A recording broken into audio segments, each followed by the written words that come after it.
Ini demi Allah ya, ketika saya di Bandung, saya ketemu komunitas itu cerita. Dulu kami tidak ngaji tuh, Ustaz, karena kami dapat di lingkungan masjid kami nongkrong itu di dekat masjid. Kami perhatikan orang yang pulang dari masjid itu, ada dua kelompok yang kami lihat itu setiap mereka pulang dari masjid itu yang satu ngegeng di sini, yang satu ngegeng di sono. Dan kami perhatikan sekali dua kali, kok tidak pernah ngobrol yang mereka ya. Padahal mereka mainnya itu di dekat masjid. Lama-lama menarik perhatian mereka ini. Geng-geng yang tidak pernah ke masjid itu perhatiin. Loh, kok orang di masjid sama-sama imam, tapi setelah kemudian keluar dari masjid itu tidak pernah tegur sapa. Sampai mereka ngomong, sampai kami akhirnya mengambil kesimpulan, ternyata ngaji itu ujung-ujungnya kayak gitu. Sampai akhirnya mereka tersapa ketika mereka mendapatkan konten-konten dakwah itu menyapa mereka, salah satu di antara mereka, yang satu itu menyadarkan teman-temannya. Tapi mereka cerita, asbabul wurudnya mereka tidak ngaji itu kenapa? Ini orang Bandung. Jadi mereka itu, Masya Allah ya, kelompoknya itu ngetemnya, nongkrongnya dekat masjid. Nongkrong dekat masjid itu bisa akhirnya ke masjid. Tapi sempat trauma dia. Selamat datang di channel Langkah Iman Istiqomah. Jangan lupa like, komen, dan subscribe. Dan semoga kita semua mendapatkan ilmu yang bermanfaat. Amin. Kita pada kesempatan hari ini, karena ini pekan keempat, kita akan membahas tentang buku dosa-dosa yang dianggap biasa. Karena kita paham betul bahwasanya di antara kebaikan kita dalam iman, indikator keimanan kita itu diukur ketika kita mampu meninggalkan dosa. Para ulama mengatakan musibah itu bukan hanya ketika kita terkena tsunami, gempa, tanah longsor, ataupun pembunuhan. Memang betul itu adalah musibah. Tapi para ulama mengkategorikan musibah itu ada musibah alam, ada musibah di dalam agama. Al-musibatu fiddin, musibah di dalam agama itu apa? Orang yang tidak paham apa itu dosa, akhirnya melakukan dosa itu, melanggar dosa itu dan kemaksiatan itu, dan dia tidak pernah timbul rasa penyesalan, karena dia tidak tahu kalau itu dosa. Sampai mati dia membawa dosa itu menjadi kebiasaan dan dia tidak pernah sekalipun bertobat kepada Allah dengan membawa dosa itu. Disitulah kita paham, kita khawatir. Kalau pengetahuan kita, ilmunya kita hanya tahu tentang keutamaan amal, tapi kita tidak tahu apa itu dosa-dosa yang harusnya kita tinggalkan, bisa jadi kita melakukan dosa, membiasakan dosa itu, dan kita merasa benar walaupun melakukan dosa karena tidak tahu itu dosa. Dan akhirnya membawa dosa itu sampai mati ketika dosa itu tidak pernah disesali dan tidak pernah ada tobat ketika melakukan dosa itu. Dan itulah yang kita khawatirkan. Berapa banyak orang yang dulu ketika dakwah belum semarak, karena mereka tidak belajar, mereka makan riba. Terus sampai matinya pun makan riba dan tidak pernah menyesal. Berapa banyak orang yang mereka mendolimi orang-orang yang beriman, tetapi tidak merasa kalau itu mendolimi orang yang beriman. Berapa banyak orang yang suka mencela syariat, menghujat syariat, tapi juga tidak paham kalau itu adalah dosanya begitu besar ketika mencela syariat. Akhirnya kebiasaan itu dibawa sampai mati, tidak pernah disesali. Kata para ulama, musibah yang paling besar itu musibah agama. Dan di antara cakupan musibah agama, yaitu adalah ketika kita melakukan dosa, melakukan kemaksiatan, tetapi karena minimnya ilmu dan bodohnya kita tidak tahu kalau perbuatan itu adalah dosa. Coba contoh nyata dosa yang banyak orang tidak merasa. Dayus, itu kan dosa. Laki-laki yang membiarkan keburukan menimpa pada keluarganya. Laki-laki yang melihat istrinya tidak berhijab. Laki-laki yang melihat anaknya tidak menutup aurat. Seorang ayah yang membiarkan anaknya jalan dengan perempuan, dengan laki-laki. Itu kan dayus. Tapi apakah setiap orang itu paham itu dayus? Tidak paham. Padahal dayus itu dosa besar. Tidak ditengok oleh Allah. Tidak disucikan oleh Allah. Tidak diajak bicara sama Allah kelak pada waktu hari kiamat. Tapi masih banyak orang yang tidak paham kalau dirinya dayus. Dia merasa seorang laki-laki yang pengertian kepada istrinya ketika membiarkan istrinya dengan apapun yang dia perbuat. Padahal itu dayus. Dan yang paling parah itu ketika dayus tidak pernah menyesal, tidak pernah dia merasa bertaubat, dibawa penyakit dayus itu sampai mati. Gimana tanggung jawabnya nanti di hadapan Allah? Nah, itulah di antara contoh-contoh. Banyak orang yang melakukan dosa tapi tidak sadar kalau perbuatan itu dosa. Banyak suami itu kalau Ahad pagi saya ngelihat suaminya sama istrinya pakai rok mini, pakai celana pendek. Habis tidur belum ganti pakaian tapi sudah makan bubur ayam. Tapi suaminya juga membiarkan. suaminya merasa tentram, enak saja makan, padahal itu termasuk dosa besar. Di antara dosa itu menyebabkan Allah tidak akan menengoknya, tidak akan mengajak bicara. Dan itulah yang kita khawatirkan. Makanya kita membahas dosa-dosa yang dianggap biasa. Kenapa kita bahas kitab itu? Karena kitab itu akan menjelaskan kepada kita mana itu dosa, mana itu maksiat, supaya kemudian kita berusaha mengimunisasi iman kita, supaya kita menjauhi dosa itu, membenci dosa itu, dan mampu meninggalkan dosa itu tidak hadir pada teras kehidupan iman kita kepada Allah. Dan itulah yang kita bahas. Kita pada kesempatan hari ini, alhamdulillah bukunya sudah banyak yang memegang. Nah ini kan enak, pemandangan sejuk itu bukan hanya di Bogor. Tapi pemandangan sejuk itu ketika kajian kita bawa buku. Walaupun bukunya pinjaman dan harus dikembalikan lagi. Tapi tidak apa-apa. Tapi kita pada kesempatan hari ini karena pertanyaan yang pada waktu 2 pekan lalu begitu banyak tentang masalah zina.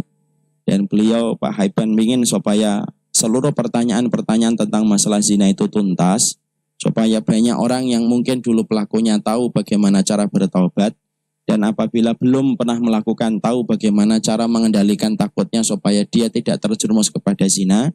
Kita jawab dulu pertanyaan-pertanyaan yang ada. Nanti kalau sudah selesai, baru kita akan teruskan salah satu dosa yang kita akan jabarkan, kita akan jelaskan setelah dosa zina, yaitu adalah dosa liwat. Kalau bahasanya kitab itu, bahasanya kitab liwat kok. Kalau bahasanya masyarakat kita homo. Kalau bahasanya orang yang terkena narasi dengan narasi homo nanti menyebutnya LGBT. Kalau saya tidak mau nyebut LGBT. Homo. Nah itu yang akan kita bahas. Sekarang kita bahas dulu pertanyaan kemarin. Kalau tidak salah kemarin sampai pertanyaan. Kita tahu ada macam-macam zina. Seperti zina mata, zina tangan dan sebagainya. Mohon penjelasan. Nah, zina itu memang macam-macam. Zinanya mata apa? Melihat. Zinanya tangan, memegang. Ya, zinanya pikiran, membayangkan. Dan semua itu dibenarkan dan didustakan dengan kemaluannya. Maka disitulah kita paham. Zina mata, zina tangan, zina selain kemaluan itu zina yang tidak melahirkan hukuman hudud. Kalau antum kemudian zina mata, kemudian antum melihat seorang akhwat sekali, kan lakal ula, fa'alaika saniyah. Kata Rasulullah kan kamu ngelihat itu yang pertama memang milikmu, yang kedua baru itu tidak milikmu. Maka kemudian itu sudah zina mata. Tapi zina mata, zina tangan, zina pikiran itu tidak menyebabkan hukuman hudud. Tetapi hanya harus disertai dengan istighfar dan penyesalan. Beda dengan zina yang dilakukan oleh kemaluan. Zina yang dilakukan kemaluan, indikatornya adalah ketemunya alat khitan dengan alat khitan. Itu iltiqaul khitan bil khitan kalau bahasa fikihnya. Kalau ketemunya alat khitan dengan alat khitan, maka itulah yang terjadinya zina. Lah para ulama itu detail membahasnya. Dan saya tidak mau menjelaskan detail. Kalau hanya ketemu doang, ini maaf ya, ini kebenaran karena harus saya sampaikan. Kalau hanya ketemu saja, tidak sampai masuk, maka belum dikatakan zina. Tapi kalau sampai masuk, kepada seluruh dari bagian dari kemaluan seorang khitannya laki-laki, maka itulah yang disebut dengan zina. Maka zinanya khitan dengan khitan itu zina yang berkonsekuensi hukuman hudud. Kalau baru sekali dia melakukan, hukumannya dicambuk 100 kali dengan batang yang keras, yaitu kayu yang keras. Kemudian diasingkan selama 1 tahun. Dia boleh dipenjara selama 1 tahun. Kalau dia baru melakukannya 1 kali. Tapi kalau dia sudah menikah, ataupun dia sudah bercerai, ataupun kemudian dia sudah pernah melakukan dan sudah pernah dicambuk 100 kali, maka dia saat itu sudah bergelar menjadi muhson. Muhson itu apa? Muhson itu pelaku zina yang sudah pernah melakukan sebelumnya. Kalau dia sudah melakukan kembali, atau dia sudah nikah tapi kemudian berzina, atau kemudian dia dalam kondisi sudah pernah menikah kemudian bercerai lalu dia berzina dengan seorang janda misalkan, maka dia muhsan. Hukuman hududnya itu apa? Hukuman hududnya ditaruh di dalam lubang, dipersiapkan batu yang tidak terlalu besar, dilempari batu sampai dia meninggal dunia. Dan itu menimbulkan efek supaya orang sebelum dia berzina itu berpikir jauh. Kenikmatannya hanya sesaat tetapi akibatnya ditanggung, bahkan bukan hanya di dunia, Bahkan itu pun akan dia tanggung di akhirat kalau taubatnya tidak diterima oleh Allah Subhanahu wa taala. Paham ya bedanya itu? Jadi walaupun zina mata, zina tangan itu memang tidak berkonsekuensi kepada hukuman hudud, tapi sesungguhnya saya pernah nyampaikan, zina itu kredit.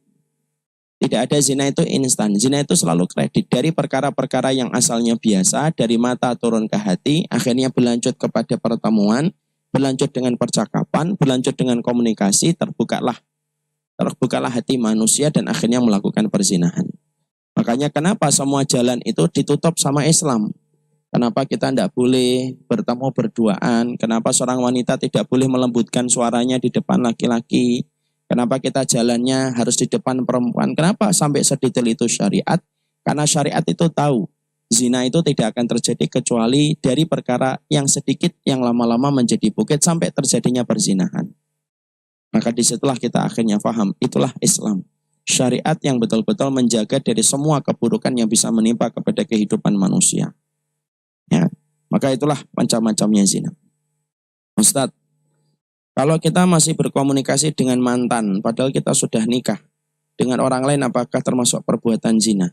Ngapain komunikasi sama mantan? Nggak usah lah. Ya, kalau kemudian ke Kalimantan, boleh silahkan ke Kalimantan. Kalau ke sama mantan, nggak usah. Ini mantannya kalau kemudian mantan sudah nikah atau belum nikah. Kalau belum nikah nggak usah disebut mantan. Nah, sejak kapan antum nikahin antum sebut dia mantan? Pede betul antum. Nikah aja belum, ini kan sekarang gitu, ini mantan saya. Dulu saya pacaran sama dia, bukan pacaran, antum jagain jodohnya orang. Nah itu yang benar. Jadi kalau pacaran itu sebenarnya bukan pacaran, itu jagain jodohnya orang. Saya itu pernah baca di internet, di Instagram atau di mana. Ada orang pacaran 9 tahun, nikahnya sama orang lain. Masya Allah, 9 tahun sabar banget jagain jodohnya orang. Dibelikan es krim, coklat, bunga. 9 tahun dijagain dan ketika pada puncaknya perayaannya dua orang yang bercinta, malah nikahnya sama orang lain. Itulah bodohnya kalau orang pacaran itu gitu. Makanya kemudian yang mendorong orang itu kemudian pacaran itu dorongan syahwatnya. Makanya kemudian harus betul-betul ditarik dengan perkara yang keras dan tegas. Sampai kemudian akhirnya mampu meninggalkan perkara itu. Dan saya ingatkan ikhwan, kenapa pacaran itu semuanya tampak indah? Karena yang menghiasi itu adalah syaitan. Sa'id bin Musayyib itu bercerita, strateginya syaitan itu, sebelum orang itu menikah, strateginya syaitan itu menjadikan setiap perjumpaan, percakapan, komunikasi itu tampak indah. Kenapa? Fazayyana lahumus syaitan. Syaitan yang menghiasinya. Syaitan yang menghiasinya. Makanya orang pacaran seringnya berkata apa? Ketika bertemu dengan dirimu, kotoran saja terasa coklat. Iya, biar. Karena kemudian syaitan. Sampai kemudian berbicara, 5 jam bersama dirimu terasa 5 menit. Nah itu sebelum menikah. Makanya orang itu kalau sudah jatuh cinta sebelum nikah, ini tidak bisa pakai ini. Makanya orang yang susah dikasih nasihat itu salah satunya orang yang jatuh cinta. Susah dikasih nasihat. Itu orangnya kasar, tidak apa-apa. Yang penting sama saya lembut, akan gitu. Terus dia akan mencari alasan. Ketika nikah, qabiltu nikahaha wa tazwijaha bimarin madkurin halan. Masya Allah. Masih hafal saya. Jadi kalau kita sudah menghalalkan seorang wanita, maka langsung strateginya setan berubah. Berubah. Semua tentang yang dilakukan setan sebelum nikah dirubah sama setan. Gimana menjadikan dua orang ini kemudian bermusalah terus. Akhirnya semua masalah yang dimaklumi ketika pacaran tidak lagi dimaklumi ketika menikah. Dulu urusan lampu jadi masalah. Sekarang urusan lampu bisa jadi masalah. Yang satu sukanya terang, yang satu sukanya gelap. Dan kemudian sama-sama ngotot. Perempuannya pengen dimaklumi, laki-lakinya punya gengsi. Nah sudah. Akhirnya kemudian semuanya jadi masalah. Yang dulunya ngobrol 3 jam terasa 3 menit, sekarang dibalik. Ngomong 3 menit terasa 3 jam. Tuh jawab semua, Masya Allah. Saya kaget saya Pak dijawab. Karena apa? Karena setan sudah ninggalin, strateginya sudah berubah. Rempah-rempah yang dia kasih ketika orang itu sebelum nikah diganti dengan racun. Akhirnya apa? Supaya supaya kemudian bisa memisahkan antara laki-laki dan perempuan. Makanya di antara kerja agenda proyeknya setan itu, bahkan dia bisa memisahkan laki-laki dengan perempuan dengan cara yang kasar. Ma yufarriquna bihi bainal mar'i wa zauji, sebagaimana dalam surat Al-Baqarah 102. Bahkan setan itu bisa menjadikan suami istri itu bisa berpisah. Makanya kadang-kadang ini bapak dan ibu itu, kalau menceritakan, ini terutama yang ibu-ibu di bawah ya, tolong didengerin. Jangan terlalu menceritakan kebaikan suami sama orang lain terlalu besar, terlalu banyak. Suami saya itu Masya Allah, lembut, penyabar. Diceritain di sosial media. Akhirnya banyak yang kemudian jatuh hati sama suaminya. Ya kalau jatuh hatinya dalam perkara yang halal hanya senang, tidak apa-apa. Nah, kalau dia melampiaskan dengan cara yang haram. Karena termasuk di antara perkara sihir yang bisa dikerjakan oleh setan itu apa? Yaitu sihir tafriq. Tafriq itu apa? Memisahkan suami istri. Masa Ustaz? Iya. Dibaca surat Al-Baqarah 102. Makanya Nabi pun pernah terkena sihir ini kan. Nabi kan pernah kena sihir atau tidak? Pernah. Dalam riwayat Muslim. Bagaimana Nabi itu kena sihir? Nabi itu merasa sudah mencampuri istrinya. Padahal istrinya sudah lama tidak dicampuri oleh beliau. Masya Allah. Antum bertanya, kok Nabi bisa kena sihir Ustaz? Loh iya, kenapa? Pertama, sesungguhnya Nabi kena sihir itu karena Nabi itu contoh. Kalau Nabi tidak pernah kena sihir, kita tidak dapetin contoh. Nanti dari mana kita akan mendapatkan contoh kalau kita kena sihir? Itu yang pertama. Yang kedua, kenapa Nabi kena sihir?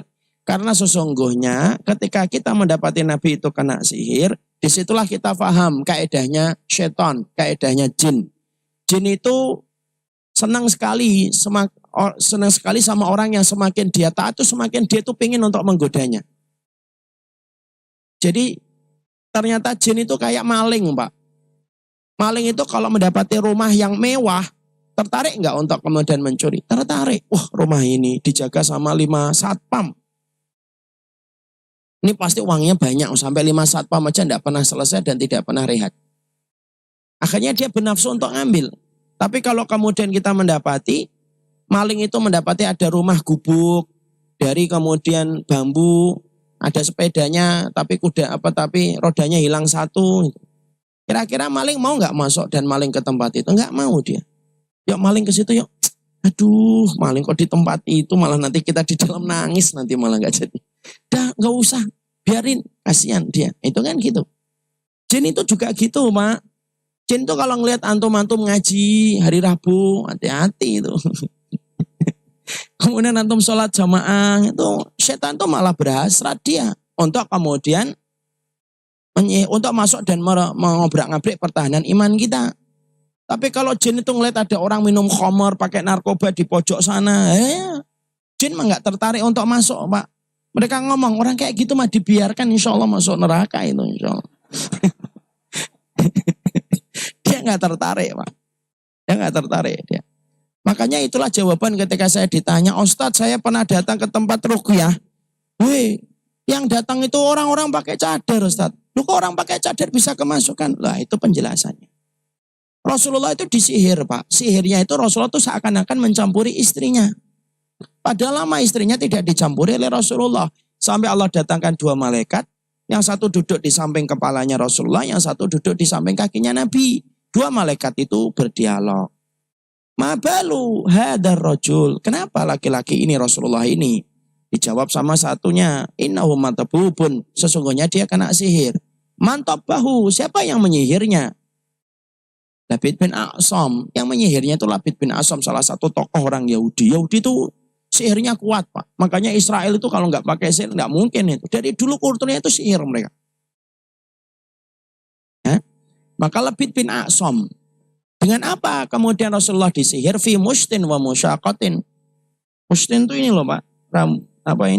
Musyaqah rambut dan kemudian mustin itu yaitu sisirnya. Rambutnya barang pribadinya Rasulullah SAW. Kemudian diikat kepada sisir, dibuang di sumur tua, itu namanya bukhul. Lalu kemudian ketika sudah dijelaskan bukhulnya ada di sumur mana, Rasulullah bangkit, kemudian para sahabat diperintahkan untuk ngambil bukhul itu, ada bukhulnya dihancurkan. Baru kemudian lepas Rasulullah dari sihir itu. Sihir itu ada. Fitnah yang terus ada sampai nanti matahari terbit dari arah barat itu sihir, Pak. Dan salah satunya apa? Sihir tafriq. Makanya kalau ada suami istri, kok tiba-tiba bertengkar tanpa sebab, atau masalah kecil kok tiba-tiba gede, itu mungkin salah satunya karena sihir. Ada istri tiba-tiba ngomong, kok saya ngelihat suami saya hitam banget. Emang suaminya yang putih? Enggak juga sih, tapi hitam banget. Nah, tiba-tiba kayak gitu, nah itu kadang-kadang ada sihirnya. Kemudian harus diruqyah. Sihir itu sampai tafrik, Pak. Makanya kemudian disitulah kita paham. Makanya kemudian strateginya setan setelah mendapati manusia itu apa? Strateginya setan itu setelah mendapati manusia nikah itu kecuali adalah dipisahkan. Dan yang menarik kita perhatikan kalau ada kaitannya dengan zina. Kenapa kok bisa zina? Ya karena kemudian dia itu dihiasi oleh setan. Dan maaf ya, kenapa ada seorang laki-laki bisa selingkuh zina? Kadang-kadang kita perhatikan istrinya lebih cantik daripada selingkuhannya.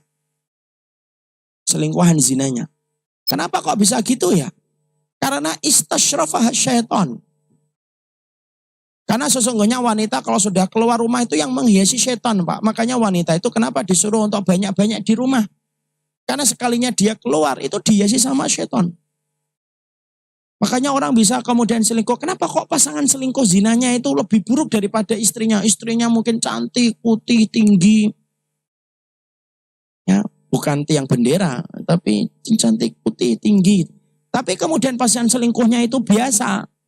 Maka yang pertama kata para ulama karena dihiasi setan. Dihiasi setan itu. Yang kedua ada sebuah kaidah kullu mamnu'in marghub. Setiap yang dilarang itu nikmat. Setiap yang dilarang itu nikmat. Makanya metode Nabi untuk menghindari perzinahan itu kalau orang sudah nikah itu Rasulullah itu simpel, sederhana tapi ngena. Apa yang dimiliki wanita itu dimiliki istrimu. Datangi istrimu. Itu metode Rasulullah. Sederhana tapi ngena sebenarnya. Apa yang dimiliki wanita yang kamu inginkan itu dimiliki sama istrimu. Kalau belum punya istri, nah itu masalahnya. Kalau enggak punya istri. Kalau enggak punya istri puasa. Lagian hari gini belum nikah. Itu ngapa nikah? Jangan senyum doang atau. Jadi disitulah kita harus paham. Sampai di sini paham? Menikahlah, menikah. Ya, itu yang lebih baik. Ustadz, saya mau nanya berkaitan zina. Bagaimana jika seseorang pria wanita baru tahu tentang hukum zina dan dia ingin bertobat, apakah dosanya bisa diampuni? Kalau dia betul-betul bertaubat, tapi dia minta dirajam. Nah ingat, rajam itu yang melaksanakan adalah institusi pemerintah yang bernama khalifah. Amirul Mukminin. Nah, makanya jangan a priori sama kalimat khalifah. Khalifah itu adanya pada zaman, khalifah itu kulturnya sunnah. Jadi jangan kemudian buru-buru benci sama kata-kata khalifah. Itu kulturnya sunnah. Dan saya sampaikan ya, kenapa Rasulullah meninggalnya hari Senin, dikuburnya hari Rabu? Karena para sahabat itu saat itu mencari siapa yang akan menggantikan Rasulullah menjadi khalifah. Tugasnya khalifah itu dua. Hirasatuddin wasiyasatu dunya biddin. Menjaga agama dan mengatur urusan-urusan dunia dengan aturan agama. Siapa khalifah pertama kali? Abu Bakar. Dengan kemudian nanti kalau setiap ada kata khalifah itu HTI. Berarti Abu Bakar HTI. Tega benar nuduh Abu Bakar. Kalau ada yang mengatakan Abu Bakar HTI, berhadapan dengan saya. Dan antum-antum juga. Karena khalifah itu kulturnya sunnah. Ya. Jadi kemudian tidak akan ada maksud untuk ini. Kalau memang belum ya memang kita harus terima apa yang kemudian kita dapatkan dan bersabar. Kembali ke tadi, maka institusi yang melaksanakan itu adalah, institusi yang melakukan itu adalah Khalifah Amirul Mukminin. Tidak bisa dilakukan sendirian. Kemudian habis dari kajian sini pulang, Bi, ternyata harus dirajam, Bi. Ya sudahlah, BA Ustadz, besok kita dirajam aja gitu. Saya ngerajam, saya ditangkap sama polisi. Kenapa? Karena kemudian yang boleh melaksanakan itu harusnya khalifah, institusi yang kemudian menghilangkan segala fitnah kalau itu dilakukan. Kalau belum ada, gimana Ustaz? Kalau belum ada, sabar. Kalau belum ada taubat nasuha, masuk ke rumah, banyak-banyak taubat nasuha. Emang taubat nasuha bisa menghapuskan? Bisa. Inna taubata tahdimu ma qablaha. Taubat itu menghancurkan seluruh dosa yang sebelumnya. Maaf, syirik itu lebih besar daripada dosa zina. Tapi kalau bertaubat, bisa nggak diterima oleh Allah? Bisa. Contoh Bapak kan hari ini dapetin kisah luar biasa kan orang Manado masuk Islam 4 jam berikutnya meninggal dunia. Masya Allah, beruntung betul itu. Masuk Islam 4 jam setelah itu 4 jam kok diisi dengan mandi junub, tanya tentang Islam, hukum Islam. 4 jam setelahnya meninggal dunia. Saya baca di Instagram. Beruntung banget orang kayak gitu tuh. Kalau pada zaman Nabi ada orang kayak gitu namanya Usairim bin Abdul Ashhal. Masuk Islam menjelang duha, belum sholat. Ketika mau sholat belum waktunya sholat. Saya ngapain ya Rasulullah? Jihad. Ikut jihad meninggal dunia. Sampai Nabi berkomentar, ini loh penduduk surga yang keningnya belum pernah dipakai untuk sujud. Cuma kayak gitu enggak bisa ditiru. Enggak bisa ditiru. Jangan ditiru. Saya pengen masuk Islam lagi Ustaz. Enggak bisa lah. Maka kemudian taubat itu syirik aja bisa diampuni. Apalagi zina. Yang mana notabene lebih ringan daripada syirik. Tapi bukan berarti ringan. Oh, berarti zina itu lebih ringan dari syirik Ustaz. Iya, tapi bukan berarti ringan. Jangan sampai ada orang zina. Kenapa zina? Daripada saya syirik Ustaz. Kalau ada orang kayak gini, gua kepret loh. Zina itu perkara gede, tapi gedenya zina itu tidak akan sama dengan gedenya perkara kesyirikan. Tobat. Lah tobat itu apa yang dilakukan? Sholat tobat 2 rakaat sesali, tinggalkan komunitas yang menjadikan dulu dia melakukan itu. Kalau komunitasnya diceger, dia harus menghindari ceger. Dan tidak boleh mendekat. Ganti nomor telepon, ganti apapun itu. Itu tanda kemudian dia bertobat. Jangan malah kumpul. Malah sama dengan pasangan zinanya kumpul satu grup. Nggak boleh. Dan kemudian apa? Kemudian dia banyak sedekah dan banyak melakukan amalan sunnah. Sedekah dan amalan sunnah niatnya untuk menutupi dosa-dosanya. Kenapa? Dosa itu ditutup dengan tobat. Dosa itu dihapuskan dengan amalan-amalan kebaikan. Dan dosa itu dihapuskan dengan sedekah. Sedekah itu paling cepat Pak menghapuskan dosa Pak. Inna shadaqata tudfi'ul khotoya ya. Kama annal ma'yudfi'un naro. Sedekah itu memadamkan api neraka sebagaimana air memadamkan api. Cepat dia Pak. Makanya kalau sedekah itu niatnya harus dibuat beragam. Kalau saya, boleh dicontoh boleh enggak. Kalau saya itu sedekah, selalu saya bagi 3. Sepertiganya untuk dosa-dosa saya yang telah lalu. Sepertiga yang kedua, untuk keluarga saya supaya terhindar dari segala macam balak. Karena salah satu perkara yang menghilangkan kita dari balak di masa mendatang itu sedekah. Yang ketiga, sepertiganya saya niatkan untuk ibu saya. Karena sedekahnya anak kepada orang tuanya yang telah meninggal dunia, nyampe atau tidak nyampe? Nyampe. Sebagaimana satu riwayat yang sahih ketika saat bertanya sama Rasulullah, ya Rasulullah inna ummi macat. Ya Rasulullah ibuku telah meninggal dunia. Fakanat tuhib antunfik. Tapi kesukaannya infak ya Rasulullah. Boleh nggak saya infak atas nama ibu saya? Kemudian Rasulullah mengatakan, iya infak atas nama ibumu. Apa infak yang paling afdal ya Rasulullah? Ayu sodaqatin afdal. Apa sodaqah yang paling afdal itu ibu saya yang sudah meninggal dunia ya Rasulullah? Ijril ma, alirkan air. Artinya sedekahnya anak kepada orang tua nyampe. Makanya sedekah itu harus dibuat dengan macam-macam banyak niat. Makanya ikhwan, saya sampaikan ikhwan. Kalau antum melakukan kebaikan, jangan pelit niatnya. Niatnya yang banyak. Semakin antum banyak niatnya melakukan satu kebaikan, semakin besar pahalanya disesuaikan dengan banyaknya niat yang antum tanam. Paham sampai di sini? Saya tanya antum. Antum namanya siapa Pak? Teguh. Sudah nikah? Masya Allah, belum Masya Allah. Semoga Allah mengampuni dosa-dosa antum. Umur berapa Akhi Teguh? 28 Masya Allah. Antum kelihatannya orang baik. Ini nanti Al-Falah buka biro jodoh Pak. Ya. Tapi antum enggak usah.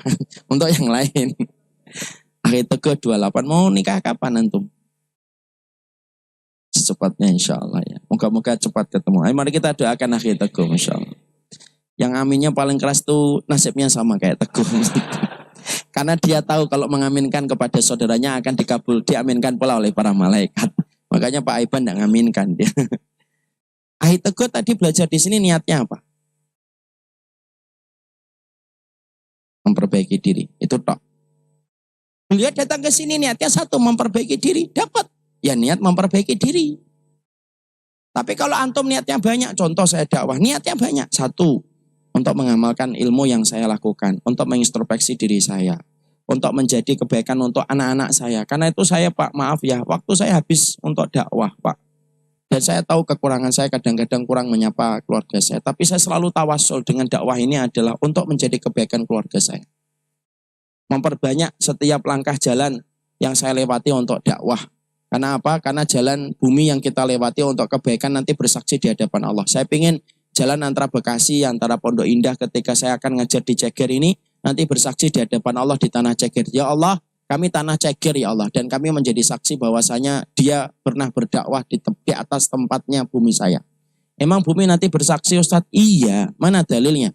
Yauma idin tuhaditsu akhbaroha. Bumi nanti cerita apa kejadian yang pernah terjadi di atasnya.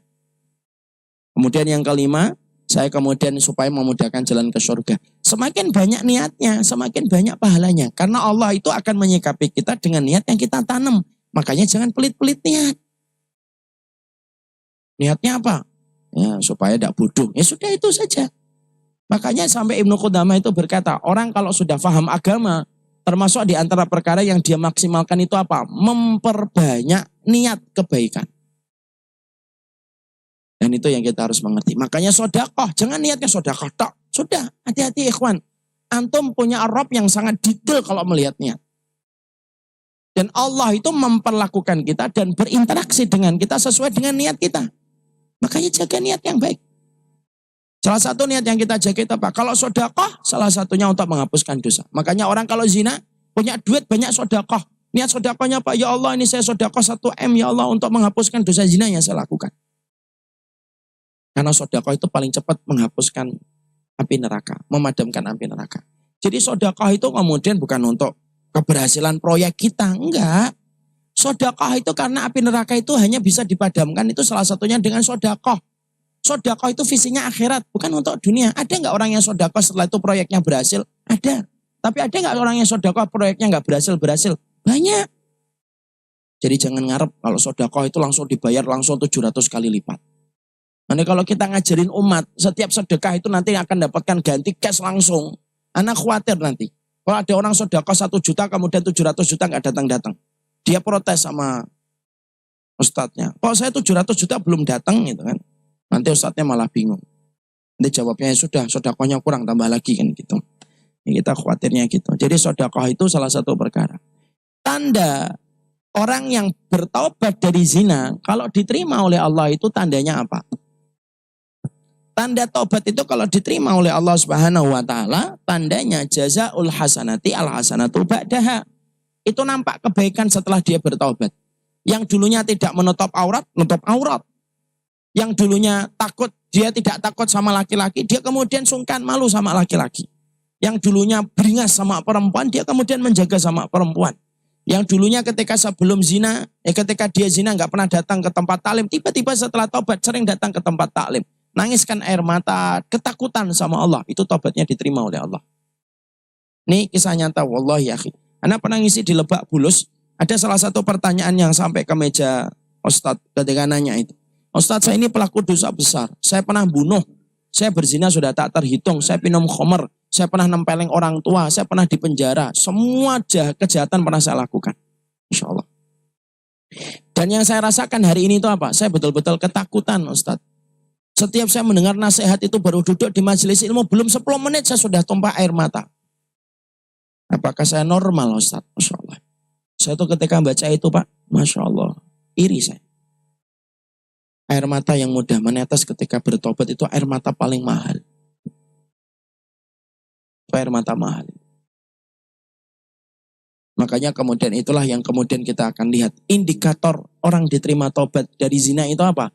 Pasti berubah total kalau dia sudah kemudian diterima. Makanya tadi kayak seorang sahabat, kayak seorang laki-laki yang datang kepada Nabi. Ya Rasulullah, saya mau masuk Islam. Tapi izinkan saya untuk kemudian berzina. Nabi mengatakan, kamu punya putri, punya istri, punya anak perempuan, punya. Gimana kalau semua itu dizinai orang? Saya penggal kepalanya, Muhammad. Kemudian Rasulullah menjawab singkat. Begitu juga sama orang lain. Orang lain juga mereka tidak ridho kalau keluarga mereka kamu zinai. Maka kemudian sebagaimana kamu yang tidak ridho. Lalu laki-laki itu berkata, sebelum ketemu dengan Rasulullah, tidak ada perkara yang paling saya cintai kecuali zina. Tapi setelah ketemu dengan Rasulullah, tidak ada perkara yang paling menjijikkan kecuali adalah zina. Itu tobat diterima itu kayak gitu. Dan saya akan berjuang di sisa umur hidup saya untuk kemudian memerangi tentang perzinahan. Nah itu tobat diterima itu kayak gitu. Makanya kalau ada orang zina, kok dia petantang-petenteng, masih kemudian sama perempuan jalan sama perempuan yang lainnya. Maka hukumannya itu disebut di dalam hukum syariat apa? Pezina. Karena apa? Karena pezina itu dalam Islam itu harusnya mati. Supaya tidak menularkan penyakit menularnya itu kepada orang lain. Mungkin kita kalau ngelihat dengan nalarnya kita, mungkin seakan-akan kok kejam. Tidak kejam. Yang kejam itu ketika kita membiarkan seorang laki-laki menzinai anak yang kemudian kita miliki. Itu lebih kejam. Itu lebih kejam. Antum apa nggak remuk? Saya udah ngomong di sini. Apa kita nggak remuk punya anak perempuan, kita didik dari kecil. Kemudian kita didik, kita kasih apa yang dia mau, vitaminnya kita perhatikan. Terus sampai gede ketika mekar. Dipetik dengan cara yang dimurkai oleh Allah. Itu lebih kejam itu sebenarnya. Cuma orang beriman itu tidak tahu ini. Makanya kenapa kok pelaku zina dalam Islam itu kalau kemudian ditegakkan hudud itu harus mati. Karena supaya berhenti, mata rantai dosanya itu berhenti. Dan itu menjadi pelajaran bagi orang lain ketika sebelum berzina. Nah itu dalam Islam tuh gitu. Tapi kalau memang belum ada hukuman rajam, ya sudah. Kalau belum ada hukuman rajam, maka kemudian dia itu bertobat dengan tobatan nasuha. Wallahu a'lam bishawab. Ustaz, kalau pelaku zina sama-sama sudah menikah dan akhirnya sama-sama sudah bertobat, bagaimana penebusan dosanya? Harus minta dirajam? Enggak. Kalau memang belum ada hukuman rajam, tidak meminta hukuman rajam. Sudah saya jawab tadi. Ustaz, saya Ayub dari Cakir. Bertanya tentang hukum pelaku zina yang tadi Ustaz sampaikan. Bukankah kita harus menyampaikan ke anak hasil perzinahan itu artinya kita membuka aib kita sementara Allah telah menutup aib kita. Ya gini, kalau memang tidak ada kepentingan untuk membuka itu kepada anak, nggak usah dibuka. Contoh, A dengan B berzina, lahir C, C-nya laki-laki. Nggak usah dibuka kalau memang tidak ada kepentingan. Cuma kalau ada perkara-perkara yang memang harus dijelaskan. Contoh, tiba-tiba A ini meninggal. Ini C tidak boleh dapat warisan ini dari A ini. Jangan main-main sama hukum waris ya. Hukum waris itu salah satu hukum istimewa dari Allah. Salah satu hukum yang Allah jelaskan secara global dan detail di dalam Quran itu hukum waris. Nah, tiba-tiba A meninggal. C ini kan sebenarnya tidak boleh dapat waris dari A. Kenapa? Karena dapatnya A ini dari proses sebelum pernikahan. Kalau sudah kayak gitu kan kita ngomong, maaf ya C, kamu nggak dapat warisan. Kan dia nanya, loh saya kan anaknya, kenapa gak dapat warisan? Kalau kemudian sudah menyangkut dan terkait dengan hukum-hukum yang lain, ya harus dijelaskan. Tapi kalau belum menyangkut itu, ya tidak usah dijelaskan. Contohnya C meninggal lebih dulu daripada A. Sudah. Berarti A tidak boleh ngambil warisan dari C. Tapi C sudah meninggal, sudah gak usah dibuka. Kecuali C ini memang berkaitan hukum. Contohnya C perempuan, mau nikah, kan harus dijelaskan. Nanti C ngomong A, Abi A, ya. C mau nikah, Abi A ngomong, Abi A enggak bisa. Anaknya yang C ngomong, kenapa Abi A enggak bisa kemudian nikahin? Enggak mau, kan enggak bisa. Harus jelaskan, maaf nak, dulu kamu itu Abi dapatnya karena kasus perzinahan. Ya harus diceritakan, karena sudah berkaitan hukum yang lain. Kalau enggak ada hukumnya, kita cerita-cerita, itu enggak boleh. Antum misalkan kemudian bertobat dari zina, setelah itu ngomong sama setiap orang ketika ketemu di masjid. Gimana Bapak kabarnya? Ya alhamdulillah. Saya dulu pelaku zina loh Pak, sampai udah bertobat. Itu tiap malam saya berzina. Banyak perempuan yang jatuh jadi korbannya saya. Padahal tidak ada dibutuhkan, nah itu tidak boleh. Tapi kalau sudah berkaitan hukum, ya harus dijelaskan. Paham sampai di sini? Nah kita sambung nanti habis sholat isya. Barakallahu fikum.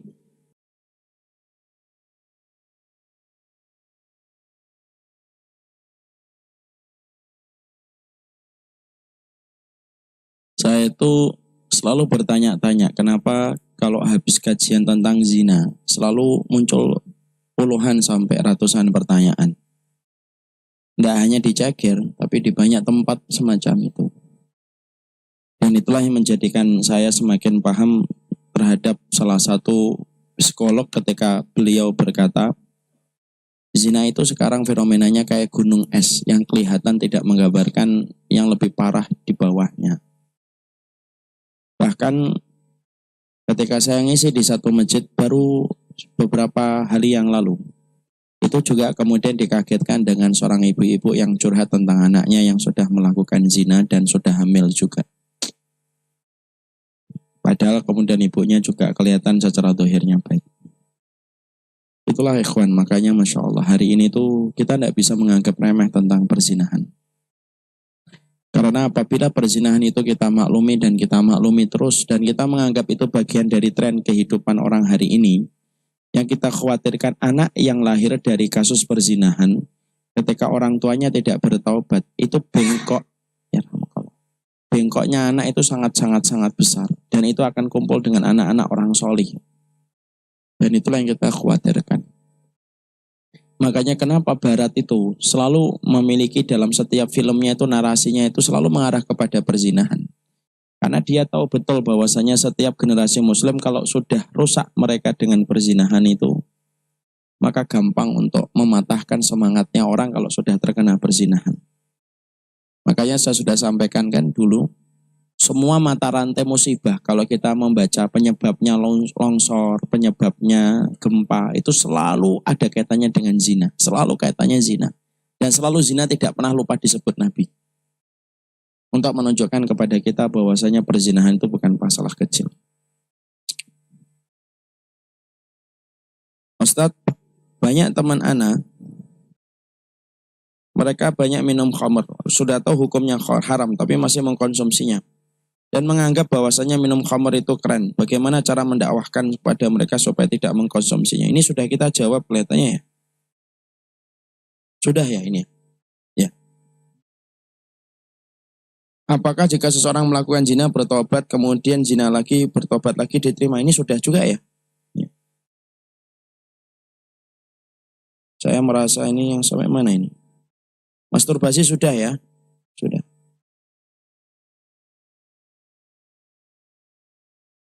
Berkaitan dengan zina, sebenarnya yang termasuk dalam kategori zina itu batasannya sampai mana? Sudah ya? Sudah.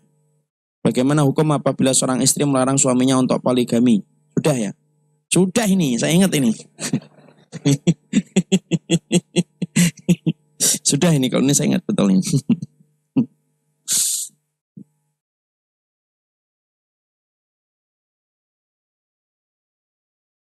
Kami mendapati bahwasanya sekitar 93.332 jumlah perempuan berumur 15-19 yang tersebar 10 kecamatan yang menjalin pernikahan dini karena jumlah pernikahan dini masih memprihatinkan. Karena jumlah data BPS ada sekitar 93.332 jumlah perempuan berusia 15-19 di Jakarta Timur.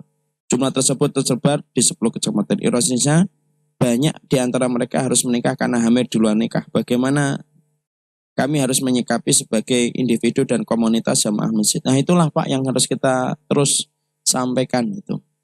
Makanya konsep yang benar itu adalah bagaimana kita menjadikan masjid itu menjadi tempat yang nyaman untuk anak muda. Karena bagaimanapun keberkahan masjid itu salah satu perkara untuk menjadi bentengnya seseorang untuk tidak melakukan perbuatan zina. Saya pernah nyampaikan di sini kan, kalau kita berhasil mengkonsep bagaimana masjid itu senyaman di rumah, maka insya Allah generasi-generasi yang mereka sudah nyaman dengan masjid, maka mereka akan sungkan untuk melakukan perzinahan. Dan itu juga yang menjadikan kita harus betul-betul terus saling membahu-membahu supaya perzinahan ini tidak menyebar menjadi lebih luas. Makanya orang-orang yang ngaji itu harus mencontohkan contoh yang baik. Orang-orang yang sudah ikut taklim itu jangan mencontohkan pertengkaran terus yang menjadikan anak-anak muda yang tidak pernah ngaji itu trauma gitu loh sama ngaji. Kalau ngaji hanya menjadikan nanti bertengkar kayak gitu, enggak usah ngaji. Dan kenapa saya itu selalu kemudian mencontohkan langsung, membumikan langsung tentang arti persaudaraan. Karena dengan kita bersaudara itu ketika menjadikan sesama dai saling bersaudara itu setidaknya saya ingin menyampaikan kepada anak muda yang hari ini belum masuk ke panggungnya dakwah dan panggungnya ilmu. Ini loh panggung dakwah, panggungnya ilmu itu diisi sama orang-orang yang baik, tidak suka bermusuhan. Bukan berarti ketika kemudian kita bersaudara itu mengorbankan keyakinan kita. Enggak, keyakinan tetap kita pegang. Dalil yang sahih tetap kita yakini. Tapi cara menyikapi orang yang tidak memilih dalil kita itu loh yang kita harus mengerti bagaimana cara merumuskan itu menjadi persaudaraan yang baik. Anak tidak pernah berubah itu. Dari pertemuan saya dan pertemanan saya dengan siapapun itu, selama mereka itu masuk dalam definisi kategori ahlul kiblah, Ahlul kiblat itu yang kiblatnya menuju kepada Ka'bah. Maka saya tetap hormati mereka. Kecuali sudah menyimpang dengan pemikiran-pemikiran pokok di dalam Islam. Mengkafirkan sahabat, mengkritik Quran dan Sunnah, itu sudah jelas. Saya tidak mau. Kecuali harus ketegasan supaya merubah mereka untuk meninggalkan kesalahan pokok mereka di dalam akidah Ahlussunnah wal Jamaah. Tapi kalau bukan dalam akidah Ahlussunnah wal Jamaah, maka kemudian persaudaraan itu akan menjadi salah satu perkara. Orang itu nyaman gitu loh. Kalau setiap dakwah ikhwan, kemudian diisi, kemudian orang-orang itu menampilkan wajah dakwah yang sejuk, damai gitu, rukun gitu. Anak-anak muda yang selama ini cuma ngelihat dari jauh itu lama-lama mendekat, lama-lama mendekat, lama-lama mendekat. Coba kalau kita ngelihat itu akun dakwah ini peringatan ini, yang suka dengan ini akun dakwah ini, akun dakwah yang nonem itu loh, tanpa nama itu. Sukanya kemudian menghujat orang, motong videonya para ustadz semau-maunya dia sendiri. Ataupun kalau ada seseorang ustadz yang tidak mereka sukai, kemudian mereka hancurkan kehormatannya. Punya nama aja tidak berani mereka. Bencong orang kayak gitu tuh. Saya sampaikan ya, banci orang kayak gitu tuh. Kalau ente pengen memfatwakan syubhat sama orang, ente memanfaatkan menyimpang sama orang, ente jelaskan nama ente siapa, tinggalnya di mana, sekolahnya dulu di mana. Baru nanti kita layani dengan kadar yang sama. Karena kalau kemudian akun dakwah diisinya kayak gitu, akhi, ring 2, ring 3, ring 4 yang nggak pernah ngaji, itu mereka itu bosen, mereka itu trauma. Orang ngaji itu isinya cuma menghujat gini. Nggak mau ngaji ya. Ini demi Allah ya, ketika saya di Bandung, saya ketemu komunitas itu cerita. Dulu kami nggak ngaji tuh, karena kami dapat di lingkungan masjid kami nongkrong itu di dekat masjid. Kami perhatikan orang yang pulang dari masjid itu. Ada 2 kelompok yang kami lihat itu setiap mereka pulang dari masjid itu yang satu ngegeng di sini, yang satu ngegeng di sono. Dan kami perhatikan sekali 2 kali kok nggak pernah ngobrol yang mereka ya. Padahal mereka mainnya itu di dekat masjid. Lama-lama menarik perhatian mereka ini. Geng-geng yang nggak pernah ke masjid itu perhatiin loh. Kok orang di masjid sama-sama imam, tapi setelah kemudian keluar dari masjid itu nggak pernah tegur sapa. Sampai mereka ngomong, sampai kami akhirnya mengambil kesimpulan, ternyata ngaji itu ujung-ujungnya kayak gitu. Sampai akhirnya mereka tersapa ketika mereka mendapatkan konten-konten dakwah itu menyapa mereka, salah satu di antara mereka, yang satu itu menyadarkan teman-temannya. Tapi mereka cerita, asbabul wurudnya mereka tidak ngaji itu kenapa? Ini orang Bandung. Jadi mereka itu, Masya Allah ya, kelompoknya itu ngetemnya, nongkrongnya dekat masjid. Nongkrong dekat masjid itu bisa akhirnya ke masjid. Tapi sempat trauma dia. Masya Allah. Ternyata ketika kita bermusuhan, membuat akun dakwah, lalu hobinya untuk kemudian nyerang orang itu. Antum tanpa sadari, orang yang hanya ngelihat video antum 1 menit ketika antum hujat orang, antum kira setelah itu antum seneng, terus kemudian itu akibatnya luar biasa. Itu. Belum lagi nanti antum harus bertanggung jawab di hadapan Allah kalau kemudian itu harus dibawa perkaranya kepada Allah. Kenapa? Semua perkara kalau tidak tuntas di antara manusia itu akan dibawa di hadapan Allah. Saya ulangi lagi. Semuanya perkara saya dengan antum, kalau sudah berkaitan tentang kehormatan manusia, kok tidak tuntas di dunia, maka kita akan membawanya di akhirat. Itu kata Rasulullah SAW. Makanya ngaji itu harus ciptakan, ayo ngaji yang enak masjid, ayo kita bareng-bareng gitu. Supaya anak muda itu nongkrongnya tidak lagi di tempat-tempat remang-remang. Dia nongkrongnya di masjid. Dan kita harapkan dengan itu kita saling bahu-membahu. Dan kita ini tidak bisa menyelesaikan semuanya itu bareng. Sendiri-sendiri itu tidak bisa. Kita bukan Superman. Makanya harus bareng-bareng. Harus kemudian membangun bridging antara orang mukmin dengan orang mukmin. Antum nyapa orang sini, antum nyapa orang sini. Walaupun terkadang ada beberapa perbedaan yang kita miliki, tetapi kita ngerti bagaimana cara bersaudara. Santai aja Ustaz, saya sudah santai ini. Maka kemudian menyikapi anak kita yang memiliki kecenderungan pada dosa zina, khususnya interaksi dengan gawai. Nah, itu yang kita harus jaga. Ustaz, saya baru hijrah dari ikut kajian. Saya suka mendengar tentang perzinahan. Yang saya mau tanyakan, saat ini saya belum nikah dan punya pacar. Kalau hijrah ya enggak punya pacar. Sebenarnya pacar saya sudah sering ngajak saya nikah, tapi saya berasa belum siap karena ilmu saya belum cukup. Dan juga sebenarnya belum siap juga. Ini gimana? Bagaimana saran Pak Ustaz? Nikah itu kalau nunggu jadi berilmu baru nikah, ya enggak nikah-nikah.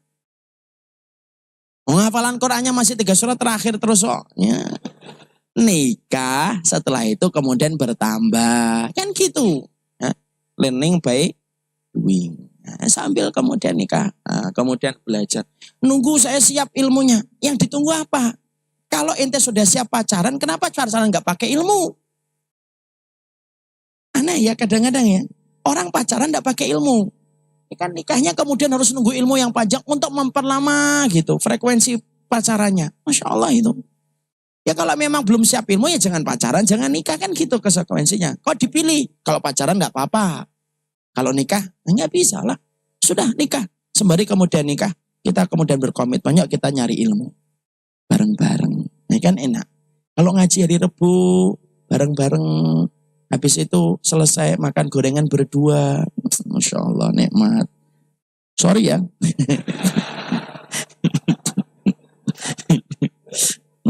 Ya kan? Masya Allah. Ustadz, apa dosa bila saudara atau orang terdekat melakukan zina, meskipun mereka sudah bertaubat dan sudah menikah, apakah orang di sekitarnya masih menanggung dosa? Tidak kalau sudah bertaubat. Ketika suami rajin ibadah, puasa tidak pernah sholat, kemudian tapi keluar kota melakukan zina berkali-kali dengan perempuan yang berbeda. Nah ini sudah saya sampaikan ini. Ini berarti sholatnya tidak benar ketika sholatnya itu tidak mencegah dari perbuatan zina. Ustadz, pengertian zina apakah sebatas hubungan laki-laki perempuan yang sampai seperti suami istri? Iya itu. Bagaimana dengan zina pacaran? Zina pacaran itu zinanya mata, zinanya tangan. Apalagi kemudian itu sudah cenderung untuk kemudian ini. Dan ingat ikhwan, kalau kemudian perempuan itu kadang-kadang kita harus paham fitrahnya perempuan itu adalah kalau dia nggak punya iman, fitrahnya perempuan itu disentuh. Dan dia merasa nyaman kalau sudah disentuh. Akhirnya dia kasih semuanya kepada setiap laki-laki. Secara psikologi. Makanya dalam Islam itu kenapa tidak boleh disentuh? Dalam Islam itu. Karena kalau perempuan sudah luluh hatinya, semuanya dikasih kepada laki-laki. Makanya fungsinya iman disitulah perempuan itu. Kenapa disuruh untuk melembutkan suara, untuk tidak disentuh, dan yang lain sebagainya. Karena upaya ketika sudah pacaran itu sudah nyentuh, sudah ngobrol, dekat, berduaan. Nah semuanya sudah akan diberikan kepada setiap laki-laki. Dan itulah parahnya ketika perempuan akhirnya tidak paham bagaimana menjaga kehormatan dirinya. Ustadz, bagaimana meyakinkan orang tua untuk menikahkan anaknya? Sedangkan saya seorang mahasiswa, tapi alhamdulillah sudah punya penghasilan yang cukup. Ayo, sholat malam, berdoa sama Allah, ketok pintu langit, supaya orang tuanya itu dibukakan pintu hatinya untuk memperbolehkan dan mengizinkan antum menikah. Sampaikan, nikah nanti, nikah sekarang sama aja. Kalau memang tidak paham dalilnya, paham dengan, jangan pakai bahasa dalil kalau memang orang tua antum jarang ngaji. Kalau orang tua antum jarang ngaji, jangan ngomong, gini loh Pak, kalau Allah Ta'ala fil Quranil Karim, nggak masuk. Kalau orang tua saya jarang ngaji, terus gimana Ustaz? Nah, sampaikan, Bapak emang nggak pengen cucu, insya Allah. Saya pengen punya anak Pak, gitu. Saya takut kalau saya umurnya tidak panjang. Saya pengen nanti ketika saya sudah 40, sudah punya anak yang lumayan besar. Bahasa-bahasa kayak gitu saja. Khatibin nas biqadri uqulihim. Bicaralah dengan manusia sesuai dengan kadar yang mereka pahami. Kalau memang Bapak Ibu antum jarang kajian, jangan ngomong bahasa dalil. Bapak tahu nggak Imam Syafi'i itu nggak ngerti dia. Syafi'i yang mana? Nanti dia bingung Syafi'i yang mana. Ya, bahasa dengan bahasa yang ringan-ringan saja. Ustaz, saudara saya menikah beda agama sampai mempunyai 2 anak laki-laki. Apakah perzinahan terhapus karena saudara saya sekarang menjadi mu'alaf? Gimana dengan anak-anak beliau? Maka kalau kemudian suaminya laki-laki, perempuannya itu ahlul kitab, Yahudi dan Nasara, maka tidak zina, sah hukumnya. Yang tidak boleh itu kalau yang laki-laki kafir atau musyrik, yang perempuan muslimah, itu tidak boleh, itu zina. Berarti anaknya anak zina. Jadi kemudian waladun lil firash, anaknya tidak salah, tapi statusnya itu adalah kemudian perzinahan. Kalau laki-lakinya muslim Ustaz, perempuannya ahlul kitab, boleh silahkan. Cuma kan antum harus paham. Walaupun secara fikih boleh, tapi antum tega mendapati istri antum kemudian tidak beriman sama Allah. Antum tega enggak? Walaupun secara fikih boleh. Saya pengen menikahi 3 wanita ahlul kitab Ustaz. Monggo silahkan. Sah atau enggak? Sah. Haram atau enggak? Enggak. Zina atau enggak? Enggak. Cuma permasalahannya berikutnya, antum antum rela. Antum akan ditanya setelah antum menikahkan, antum bertanggung jawab dunia dan akhiratnya.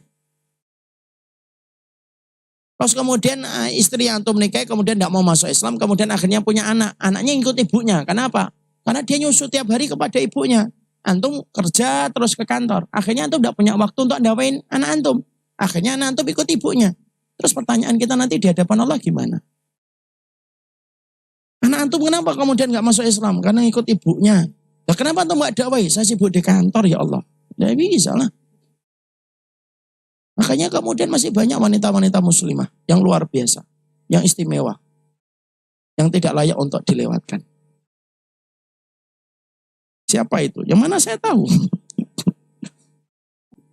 Jadi pertanyaan kepada Ustadz, mantan suami saya pernah melakukan zina. Apakah itu akan berimbas kepada anak-anak? Apakah itu berpengaruh kepada akhlak anak-anak saya? Iya, kalau kemudian tidak bertobat. Nah, sudah kita sampaikan, orang tua itu bendanya, anak itu bayangannya. Kalau bendanya bengkok, bayangannya menjadi bengkok. Kalau bendanya lurus, maka bayangannya itu pun akan menjadi lurus. Kapan itu akan kemudian tidak berimbas sama anak? Kalau orang tuanya bertaubat, intinya itu taubat nasuha. Nah terus kemudian sekarang dia sudah jadi mantan saya, sudah sama nggak ngerti dia kemana Ustaz. Ya bagaimanapun itu yang kita harus pahami. Makanya standar memilih seorang pasangan itu betul-betul standarnya keimanan itu kayak gitu. Kalau akhirnya kita kemudian mendapati yang semacam itu terjadi, ya anggap aja itu bagian dari hukuman Allah.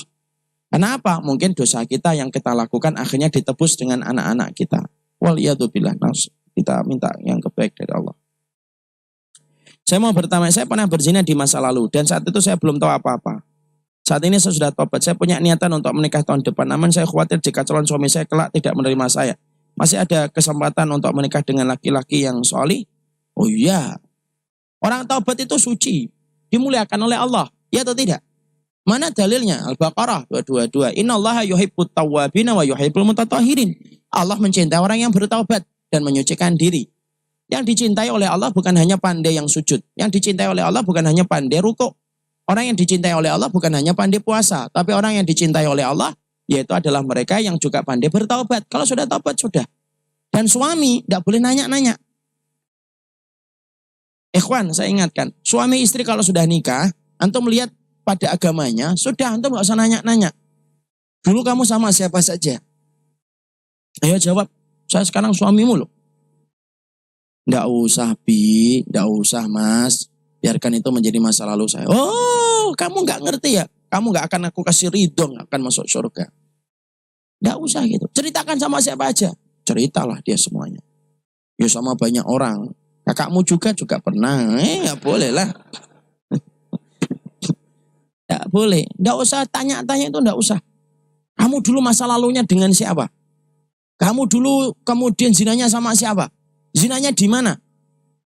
Terus kalau bisa zina di situ? Terus gimana itu kejadiannya? Terus pakai pakaian apa saat itu? Ambil pakaiannya di lemari buang. Enggak bisa kayak gitu. Sudah ditutup sama Allah sudah. Nggak usah nanya kemana, mana ngalor ngidul. Nggak penting itu. Menatap masa depan itu penting. Ya, kalau memang sudah bertobat dengan tobatan nasuha. Kecuali ketika antum kemudian dapati ketika nikah ada sinyal-sinyal dia mengarah kepada laki-laki. Nah, itu baru kemudian kita tegas. Ustaz, apakah hanya anak perempuan yang bisa menjadi sutrah bagi orang tuanya? Iya. Karena anak perempuan itu ujian, Pak. Kok bisa ujian, Ustaz? Iya. Bapak ngerawat anaknya. Bapak jagain anaknya. Susah jagain anak perempuan itu. Kesuciannya susah. Dari kecil, Pak, dikasih ilmu, dikasih bimbingan. Lalu setelah gede, maka dimiliki sama laki-laki lain, yaitu suaminya. Dan pergi bersama suaminya. Semua ilmunya, semua vitamin yang kita kasih di waktu pagi. Yang mendapatkan siapa? Suaminya. Makanya antum ini, Bapak laki mani-mani.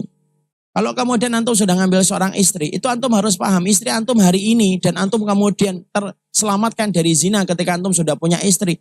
Terima kasih sama bapak dan ibunya. Ya, kenapa? Karena mereka rela didik anak mereka susah payah dari kecil dididik dengan susah payah.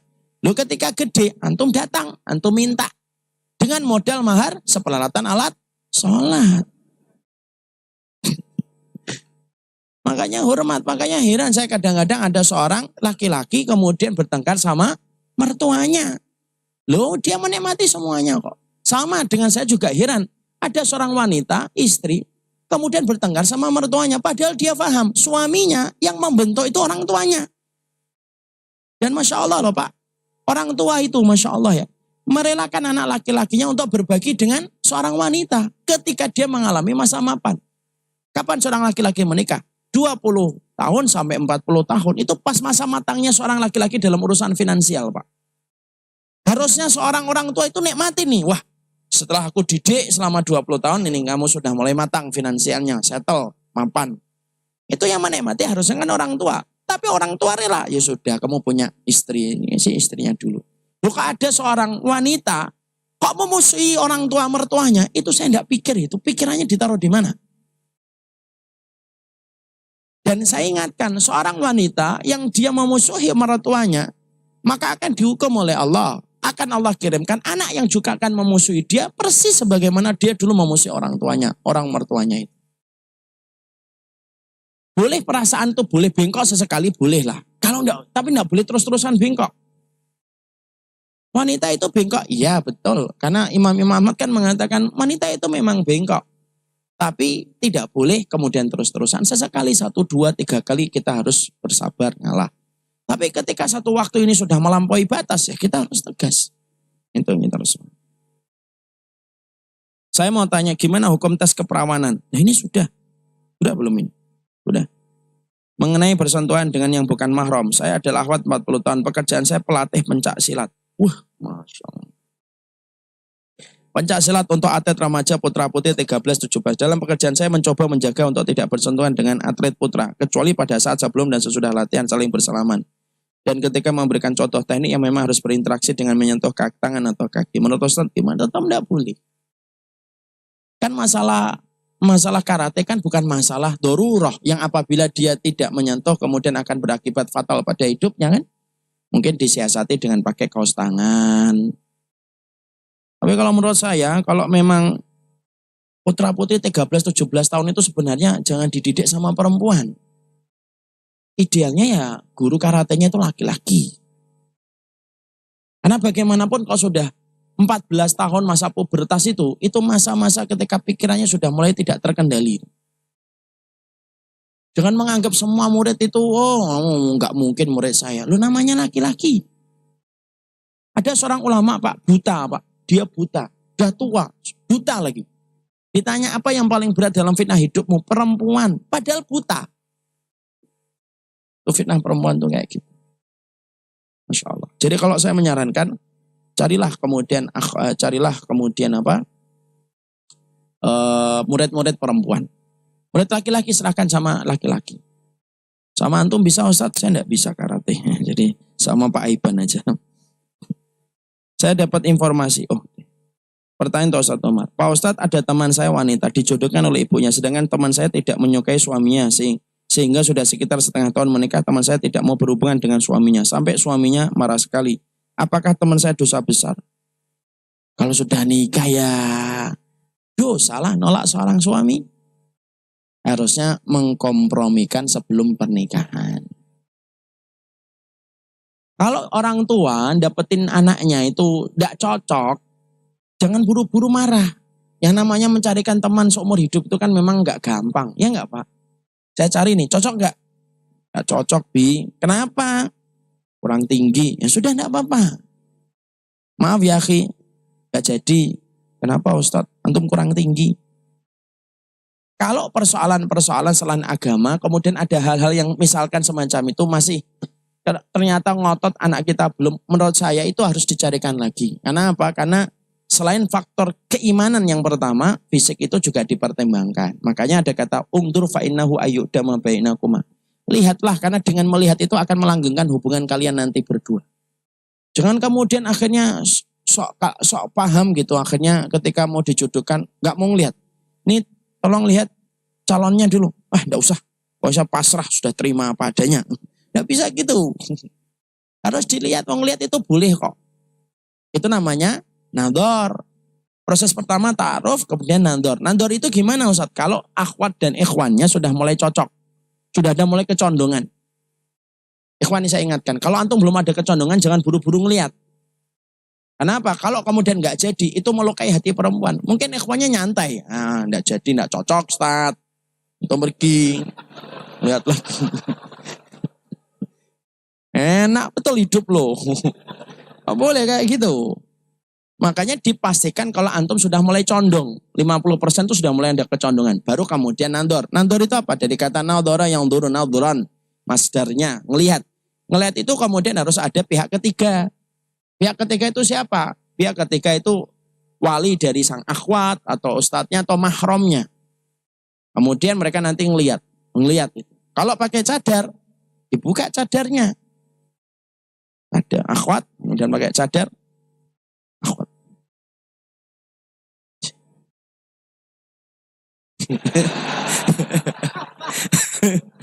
Itu kalau pakai cadar. Itu kalau pakai cadar. Enggak boleh yang pakai cadar mempertahankan cadar, enggak boleh. Mana lihatlah mata saya aja. Nah ini wajahnya, enggak usah. Kalau wajah saya akan kamu dapatkan setelah menikah, enggak boleh. Wajah boleh dilihat.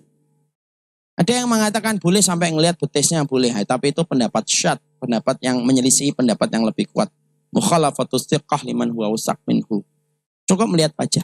Boleh ngobrol sebentar Ustaz, boleh ngobrol sebentar. Jangan lama-lama, nanti pihak mediator yang ketiganya kayak obat nyamuk nanti. Lama, enggak selesai. Ngobrol gitu. Tanya, gimana ukhti ya? Nanti kalau menikah gimana? Saya begini. Kerja enggak? Saya enggak kerja. Kerja enggak kerja. Mau berhenti enggak? Boleh. Nah itu dalam nador itu. Nador sebentar aja, enggak usah lama-lama. Enggak usah 2 jam, 3 jam. Ada yang nador 3 tahun. Itu enggak itu namanya bukan nador. Itu namanya nadorot. Ya. Nador yang mendatangkan mandorot. Handphone saya mati Pak. Pertanyaannya ada? Enggak, yang tadi ada masih ada. Dimatikan di ini aja Pak, di apa flash mode, flight mode. Ya nanti ada yang masuk.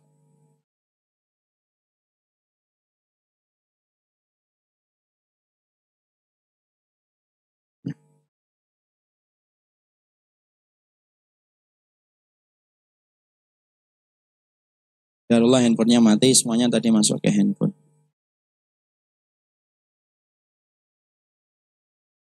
Atau dibacakan aja.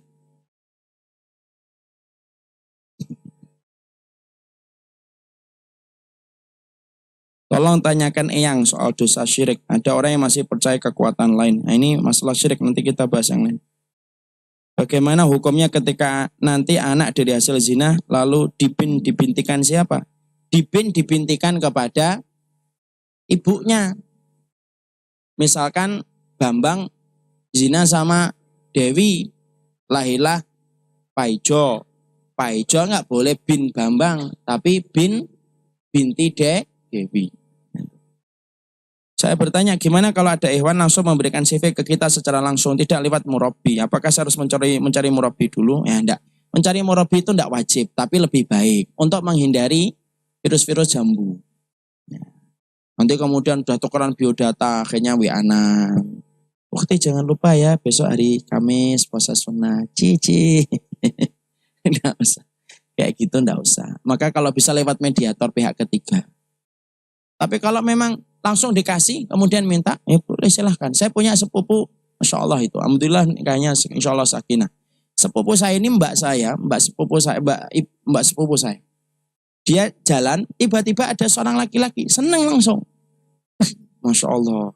Karena kakak sepupu saya itu orang yang tinggi, 180. Perempuan. Antum ya segininya. Maka kemudian suaminya yang sekarang dutung lihat. Langsung ditututin dari belakang. Naik kemudian itu naik angkot sampai turun sampai kemudian ditutupin sampai kemudian tempat kosnya. Tapi memang niatnya baik. Dia langsung setelah ngelihat gitu pulang istikharah dia mantep.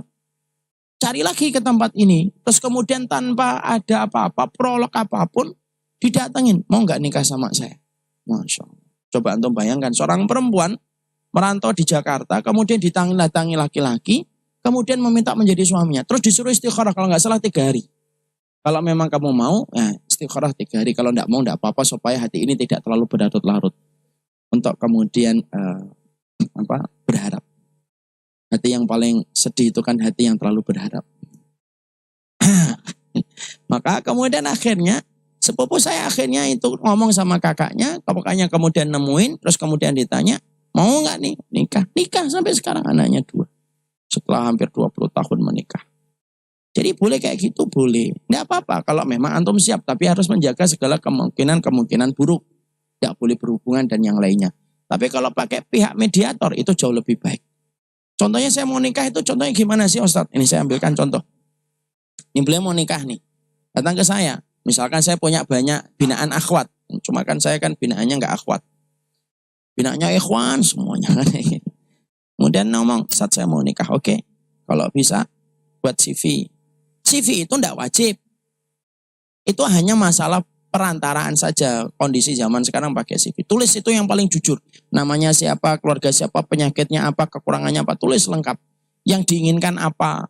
Nanti kemudian pihak mediatornya baca. Oh iya. Kemudian carikan siapa yang cocok. Wah cocok gitu dia. Kemudian ikhwannya dilihatin dulu. Kalau antum sama dia mau enggak? Memperlihatkan itu dengan dua cara, dua metode. Ini masalah yang sifatnya furuk ya, boleh tidak sama. Yaitu langsung dilihatkan. Nanti kalau pas dia pergi ke pasar, kita ngomong ustadznya ini mediatornya ngomong sama kakaknya. Nanti adikmu ada yang seneng, tapi dia pengen ngelihat dulu.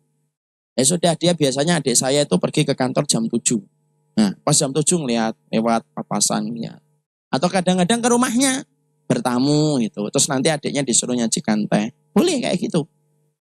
Tapi tetap ada pihak ketiganya. Atau kemudian langsung tukeran data, itu juga boleh. Kalau kemudian semakin cocok, nah nanti nandor. Semakin cocok, adanya khitbah dan pernikahan. Paham di sini prosesnya? Lalu gimana cara kita mengetahui tentang karakter pasangan kita, Ustaz, calon pasangan kita? Insya Allah dari biodata itu jujur. Dari biodata insya Allah jujur.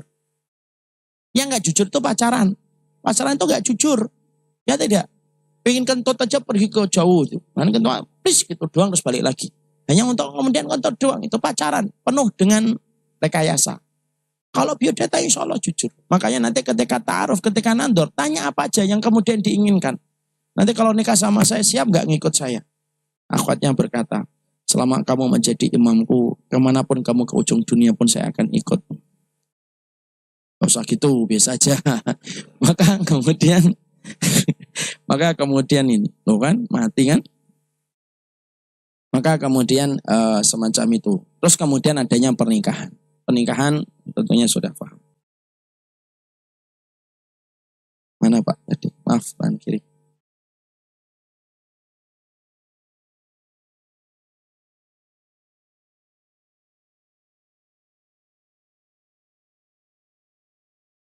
Ya, saja.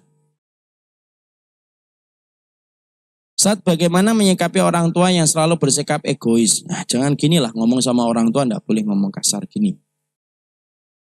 Berkata, bagaimana menyikapi orang tua yang belum bisa memahami saya, itu kan lebih baik. Perkataan sama orang tua walaupun di belakang mereka enggak boleh dengan kata-kata kasar. Mengatakan orang tua egois, antum mau enggak nanti dibilang sama antum orang tua egois? Kan juga antum enggak mau juga. Padahal perbuatan kita itu nanti akan dicetak oleh Allah sesuai dengan perkataan dan perbuatan kita kepada orang tua, kepada anak kita. Dan juga menasihati bapak kita yang malas tidak ingin bekerja. Padahal notabene saya anak perempuan tidak bekerja. Di satu sisi saya mempunyai keluarga sudah membantu maksimal dengan uang pemberian suami. Tapi orang tua saya merasa kurang terus. Mohon bimbingannya Pak Ustadz. Karena jujur saya suka kesel. Dan menegur orang tua saya. Tapi mereka tersinggung. Apakah saya berdosa jika mereka tersinggung? Dosa atau tidak dosa? Nah, ini udah dijawab. Yang namanya membantu, kalau selama kita masih punya, ya bantulah. Orang tua kita juga nggak pernah nggak pernah berkeluh kesahkan ketika dulu bantuin kita. Sebanyak-banyaknya anak ngasih orang tua, lebih banyak orang tua ke anak atau anak ke orang tua? Entah. Kalau kita merasa bahwasanya apa yang kita kasih sudah terlalu banyak, itu bisikan setan. Karena bisikan setan itu berkolaborasi dengan perasaan kita. Akhirnya jadinya apa? Jadinya perasaan bahwasanya kita sudah lebih kepada orang. Banyak kan suami istri kadang-kadang bertengkar karena merasa lebih. Saya sudah begini, saya sudah begitu. Padahal itu perasaan yang ditunggangi sama syaitan. Sama istri juga, suami juga sama kayak gitu. Satu lagi Ustadz, rumah saya rumah makan Padang. Tapi ada yang naruh kaleng susu, balutan, kain kanvan berserta rambut, tukang dan darah di atas platform rumah. Bagaimana? Ini masalah syirik akan kita bahas. Bagaimana jika istri menuduh suami selingkuh tapi tidak terbukti, bahkan sudah tabayun dengan perempuan yang dituduhkan dan tidak terbukti, tapi istri tetap menuduh. Nah, ini dosa besar. Antum saya ingatkan ikhwan, termasuk di antara perkara dosa besar itu qadhaf. Qadhaf tahu? Qadhaf itu menuduh perempuan dan laki-laki berzina tanpa antum bisa mendatangkan 4 orang saksi. Contoh qadhaf yang hari ini memasyarakat berkata, dia kan MBA, married by accident. Itu qadhaf. Antum akan ditanya, antum nuduh dia MBA, antum punya 4 orang saksi. Enggak punya. Itu perutnya gede. Nah, perut gede mah bisa punya banyak sebab. Kalau malam terlalu banyak makannya, gede perutnya. Tidak bisa jadi kemudian indikator. Tapi akhirnya itu baru lahir, baru kemudian nikah, kemudian lahir. Tidak bisa akhir. Bahkan maaf ya, video saja tidak bisa menggantikan. Dan sekarang baru terbukti kenapa para ulama dulu menolak video itu menjadi bukti.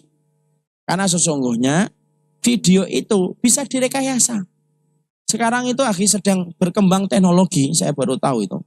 Ternyata kita itu bisa membuat hologram. Jadi orang itu nanti akan dibuat hologramnya. Jadi ada avatarnya dia, ada hologramnya itu. Dan hologram itu bisa dibentuk dengan siapapun.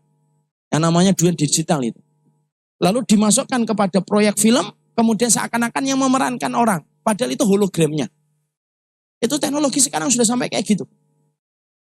Makanya betul kata para ulama dulu. Para ulama itu ketika awal-awal ada video, mereka ditanya, boleh nggak video menggantikan? Tidak bisa. Video tidak bisa. Jadi misalkan ada orang lihat gitu, terus saksinya ditambah video rekaman videonya. Tidak bisa. Antum yang lihat, antum harus datangkan 3 tambahan. Kalau 3 tambahan nggak didatangkan, ente yang dicambuk. Dalam Islam itu. Kenapa? Itu saking detailnya Islam menjaga kehormatan orang. Makanya jangan buru-buru cepat mengatakan, ini MBA. Tidak boleh mengatakan kayak gitu.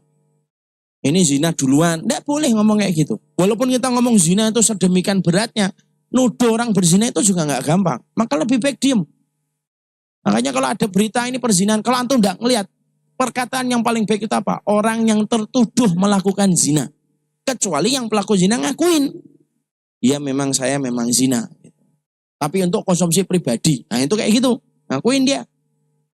Nah itu baru kemudian kita katakan itu berzina. Tapi kalau dia mengatakan saya tidak berzina. Nah sudah. Gimana kalau ada suami istri saling tuduh?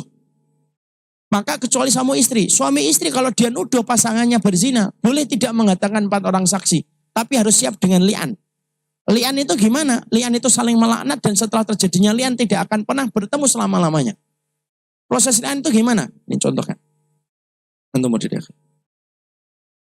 Yang orang sekarang menamakan itu, apa itu? Sumpah pocong, sebenarnya bukan sumpah pocong. Li'an itu begini. Sini. Masuk di sono, sini aja. Yang sini. Maka kemudian ini hakim. Ini perempuan ini terlibat pertikaian. Dia menuduh suaminya berzina. Kemudian suaminya mengatakan, enggak, saya tidak berzina. Nah, maka kemudian penyelesaiannya ketika dibawa kepada qadhi, dibawa kepada hakim, cara penyelesaiannya gini. Hakim akan menutuskan, ini kalau tidak selesai-selesai pertikaiannya, maka kemudian diadakan li'an. Li'an itu gimana? Saling melaknat. Tapi setelah li'an terjadi tidak ada lagi hubungan pernikahan. Putus selama-lamanya dan tidak bisa rujuk selama-lamanya. Dan li'an harus siap dengan konsekuensi hukuman dari Allah. Gimana li'an itu? Ini pihak istri atau pihak suami. Maka saya akan berkata, demi Allah, saya tuduh suami saya berzina sekali. Demi Allah, saya tuduh suami saya berzina 2 kali. Demi Allah, saya tuduh suami saya berzina dengan perempuan fulanah 3 kali. Demi Allah, saya tuduh suami saya berzina dengan ummu fulanah 4. Maka setelah yang keempat diucapkan dengan sumpah demi Allah, maka nanti pihak sang hakim akan memberitahu, yakin akan mengucapkan akad yang kelima li'annya, ya. Kemudian yang kelima, demi Allah, kalau apa yang saya tuduhkan itu salah, saya siap menanggung hukuman dari Allah dunia dan akhirat. Kalau ibarat sinetron, jeder, ada betul. Paham sampai di sini? Ini pihak perempuannya. Sekarang antum di sini. Ini pihak laki-lakinya. Laki-lakinya memang mungkin kemudian dia mengatakan saya tidak berzina. Kalau pegang-pegangan iya. Cium-ciuman iya. Tapi kalau sampai zina yang sampai alat khitan enggak. Istrinya menghendak itu sudah zina itu kamu itu. Sudah ngotot dia mengatakan kayak gitu. Akhirnya apa? Diputuskan kan. Dia akan berkata, demi Allah, apa yang dituduhkan istri saya ketika saya berzina dengan seorang dengan seorang fulanah, maka itu salah. Demi Allah, yang dituduhkan istri saya ketika saya berzina itu salah. Diulang-ulang sampai 4 kali. Setelah 4 berhenti sejenak. Nanti hakimnya ngomong, siap mengucapkan yang kelima. Siap. Siap. Lalu kemudian yang kelima, demi Allah, kalau yang saya katakan ini adalah salah dan kemudian saya memang betul-betul berzina, saya akan siap menanggung hukuman dari Allah dunia dan akhirat. Jedek. Selesai, pisah. Suami istri selama-lamanya. Tidak akan pernah rujuk, tidak akan pernah kembali. Dunia dan akhirat akan kemudian memutuskan di hadapan Allah. Pasti salah satunya salah. Itu li'an dalam Islam itu. Berat betul itu. Makanya kalau sampai semua pocong, tidak ada semua pocong dalam Islam. Yang ada adalah hukuman li'an. Paham semacam ini? Makanya kemarahan-kemarahan itu boleh. Tapi kemarahan itu tetap harus dibimbing dengan syariat. Kalau kemarahan itu tidak dibimbing sama syariat, ya semacam itu. Dan ingat, tidak setiap pasangan selingkuh itu zina. Bisa jadi ada seorang suami, mungkin dia kemudian menebarkan kata-kata sayang, I love you, I miss you sama perempuan. Itu selingkuh, tapi bisa jadi dia tidak sampai berzina. Walaupun itu salah, dosa. Karena definisi selingkuh dan zina itu beda definisinya. Makanya kalau kemudian yang kita pastikan itu zina. Kalau ada seorang istri mendapati suaminya berzina, Ustaz, boleh memutuskan, boleh untuk kemudian pisah. Bahkan sebagian ulama mengatakan wajib kalau suaminya itu tidak bertobat dan tidak ada komitmen untuk bertobat. Jadi istrinya yang mengatakan, kamu zina ini, terus didapatkan di handphone, ditanya, kamu benar-benar zina ini? Iya. Saya zina, mau ngapain kamu? Suka-suka saya jadi laki-laki, gitu kan? Maka kemudian sudah mendapati itu, sudah pisah, walaupun berat, iya. Kecuali ketika sang laki-laki ada komitmen untuk bertobat. Ya saya zina, saya terpleset gitu. Dan saya tidak kuat untuk menanggung nafsu saya. Maka ketika kemudian dia betul-betul tidak kuat, tapi ada komitmen untuk bertobat, tunggu. Ibu lebih baik ibu nunggu. Dan kemudian bimbinglah suaminya untuk bertobat kepada Allah dengan tobatan nasuha. Dia tidak boleh mengomentari kalau sudah melakukan semacam itu. Tidak boleh kemudian ada kata-kata yang sifatnya mendahului takdir. Ini ada pernyataan nih. Ada perempuan-perempuan yang kadang-kadang nggak dibimbing ilmu. Ngomongnya gini. Aliyah, kalau laki-laki kalau sudah zina nanti ngulang lagi. Padahal sang laki-laki sudah ingin untuk bertaubat. Tidak boleh kayak gitu. Karena bisa ada banyak kemungkinan besar yang akan terjadi. Paham sampai di sini? Mengerti sampai di sini? Nah, inilah yang kita harus pahami. Jadi di antara perkara yang kita harus mengerti, di antara perkara yang kita harus pahami dengan baik, supaya Allah memberikan kebaikan untuk kita, maka kasus perzinahan dan seluruh pertanyaan perzinahan ini, masih ada ya? Kita cukupkan biar tuntas. Ibu memaksa adik dan bapak saya untuk mengantar ke lokasi tersebut.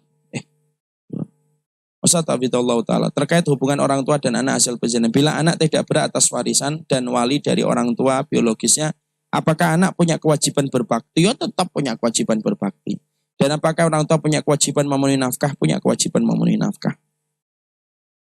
Perumpamaan, saya memiliki saudara perempuan. Kemudian saudara perempuan saya suka posting foto bersama teman-temannya di media sosial. Salah satu di antaranya teman yang dipost fotonya tersebut tidak beragama Islam. Saya khawatir jika ada lawan jenis yang tanpa sepengetahuan mengunduh foto tersebut karena tertarik dengan tidak memakai jilbab dan digunakan hal yang tidak baik. Saya ingatkan ini. Perempuan, jangan sukalah mengumbar-ngumbar foto. Karena bisa jadi orang yang melihat fotonya seorang wanita ketika di media sosial, tidak semuanya itu hatinya bersih. Tidak semua hatinya itu bersih. Karena banyak yang kemudian akhirnya menyimpannya. Dan menyimpan itu ada dua. Ada yang cuma menyimpan untuk koleksi. Ada yang menyimpan koleksinya untuk kemudian menjadi media syahwatnya. Lahkah kita? Ya. Maka kemudian jangan posting foto. Kecuali memastikan bahwasanya media sosialnya diblok, tertutup hanya untuk kalangan tertentu yang kita sudah kenal semuanya. Tidak apa-apa kalau kayak gitu. Tapi kalau terbuka jangan. Karena banyak yang akan mengunduh foto itu. Dulu Pak, kita masih SD, masih ingat nggak dulu SD? Dapetin foto perempuan atau foto laki-laki yang di sini itu susahnya luar biasa, ya nggak? Sekarang mah gampangnya luar biasa. Dan itu akan menjadi tambahan syahwat itu. Makanya kan sampai-sampai kita dapetin ada akun-akun yang terungkap dan tertangkap kan. Dia suka ngoleksi wanita-wanita yang kemudian berhijab, kemudian dikoleksi untuk kemudian menjadi tambahan syahwatnya. Alhamdulillah min dzalik.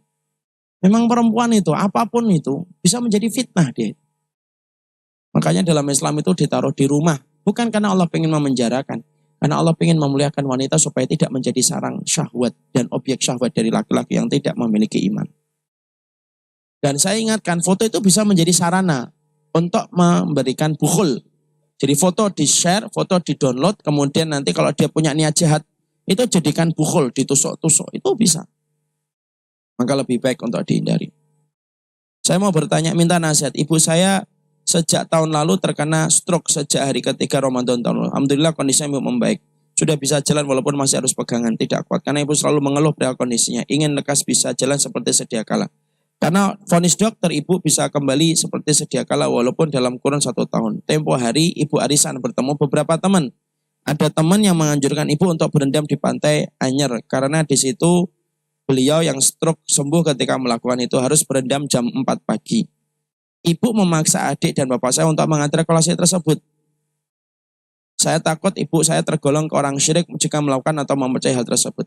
Kalau kemudian hanya berendam dengan penjelasan ilmiahnya ada, misalkan kandungannya garam, kondisi cuacanya yang pagi yang dingin, menurut saya itu bukan syirik.